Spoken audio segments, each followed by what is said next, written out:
Welcome to खोलो किताब।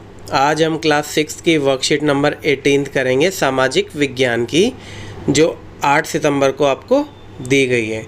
ये वर्कशीट हिंदी मीडियम के स्टूडेंट के लिए है। अगर आप इंग्लिश मीडियम के स्टूडेंट हैं तो यहाँ लिंक पे आप जाके एक नई वीडियो देख सकते हैं जो इंग्लिश मीडियम में इसको सॉल्व किया गया है, इस कार्यपत्रक को। तो चलिए स्टार्ट करते हैं। सबसे पहले यहाँ आ जाएगा आपका विद्यार्थी का नाम और यहाँ आ जाएगा कक्षा अध्यापक का नाम।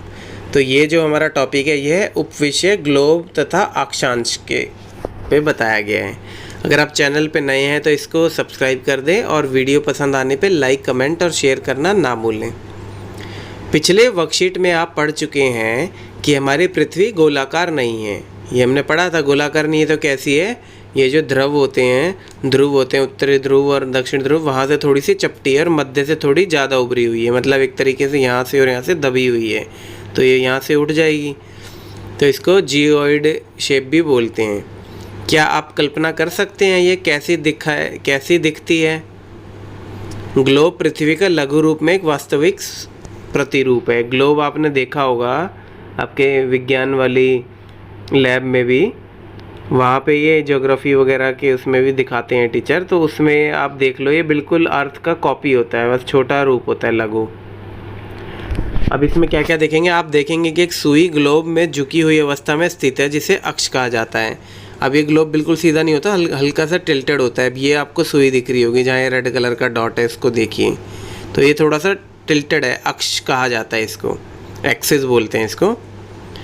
ग्लोब पे वे दो बिंदु जिनसे होकर सुई गुजरती है उत्तरी और दक्षिणी ध्रुव है। अब यहाँ से और यहाँ से हो रही है ना, गुजर रही है, तो इसको बोल देंगे उत्तरी ध्रुव, नॉर्थन, और इधर बोल देंगे इसको दक्षिणी ध्रुव, साउथ पोल और नॉर्थ पोल। ग्लोब को सुई के चारों ओर पृथ्वी के भांति पश्चिम से पूर्व की ओर घुमाया जा सकता है। अब पृथ्वी हमेशा आपको याद रखना है पश्चिम से पूर्व की ओर घूमती है। अब जैसे यहाँ सूरज है तो ये पश्चिम से इस डायरेक्शन में घूमेगी, ऐसे सर्कल लगाएगी एंटी क्लॉकवाइज। पृथ्वी पर वास्तविक में कोई सुई नहीं होती, ये बस दिखाने के लिए बताया गया है। एक अन्य काल्पनिक रेखा भी ग्लोब को दो बराबर भागों में बांटती है। उसको क्या बोलते हैं, विषुववृत्त वृत्त बोलते हैं। ये बीच में दो बराबर भागों में कैसे बांटेगी, ये ऊपर वाला हिस्सा और नीचे वाला। ऊपर वाले हिस्से को हम क्या बोलते हैं, उत्तरी गोलार्ध या नॉर्दर्न हेमिस्फेयर, और नीचे वाले को बोलते हैं दक्षिणी गोलार्ध, सदर्न हेमिस्फेयर। और जो इस लाइन को क्या बोल देंगे, इसको बोलते हैं हम विषुववृत्त वृत्त इसको बोलते हैं। इसको इंग्लिश में बोलेंगे हम इक्वेटर। पृथ्वी के उत्तर में स्थित आधे भाग को उत्तरी गोलार्ध कहा जाता है, मैंने बता ही दिया, और दक्षिण में दक्षिणी गोलार्ध कहा जाता है। और क्या बताया गया है, विषुववृत्त वृत्त 0 अंक को दर्शाता है, ये 0 माना जाता है। और उसके बाद क्या है, विषुववृत्त वृत्त सभी ध्रुवों तक स्थित सभी समांतर वृत्तों को अक्षांश समांतर रेखाएं कहा जाता है। अब ये ऊपर आपको लाइन दिख रही होंगी, ऐसे यहाँ से लेके उत्तरी ध्रुव तक 90 होती हैं, हर एक डिग्री पे एक, और ऐसे ही यहाँ से दक्षिणी ध्रुव तक भी ऐसे ही होती हैं, हर एक डिग्री पे एक। जैसे 0 है, फिर 1 2 3 4 5 6 7 8 ऐसे करके 90 हो जाता है उत्तरी ध्रुव पे। विषुववृत्त वृत्त के दोनों ध्रुवों पर 90 समांतर वृत्त हैं, ये वाले, उनको क्या बोलते हैं, अक्षांश। और क्या बोलते हैं, प्रत्येक समांतर वृत्त एक दूसरे से 1 डिग्री दूर है, ये भी मैंने आपको बता ही दिया था, इसलिए यहाँ से लेके यहाँ तक 90 होते हैं। विषुववृत्त वृत्त के उत्तर की सभी समांतर रेखाओं को उत्तरी अक्षांश कहा जाता है, और दक्षिण में जो स्थित हैं उन्हीं सारी समांतर रेखाओं को क्या बोलेंगे, दक्षिणी अक्षांश बोलेंगे। अब चलिए देखते हैं प्रश्न 1।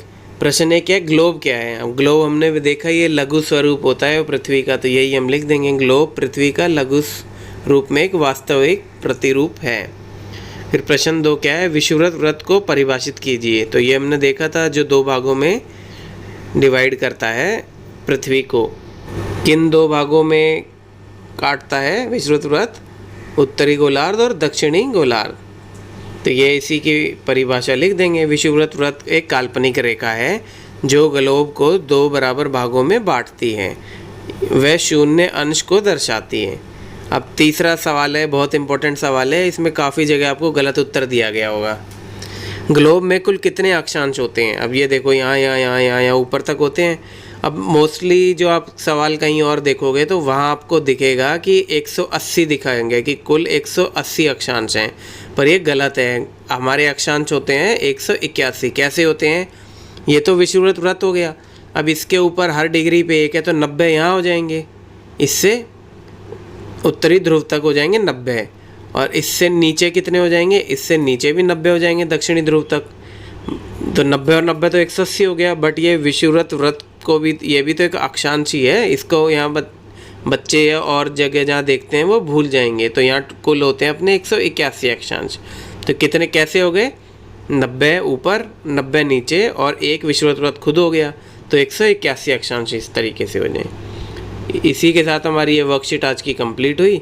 मिलते हैं नेक्स्ट वीडियो में नेक्स्ट वर्कशीट के साथ। Don't forget to like, comment, share and subscribe the channel. Thank you.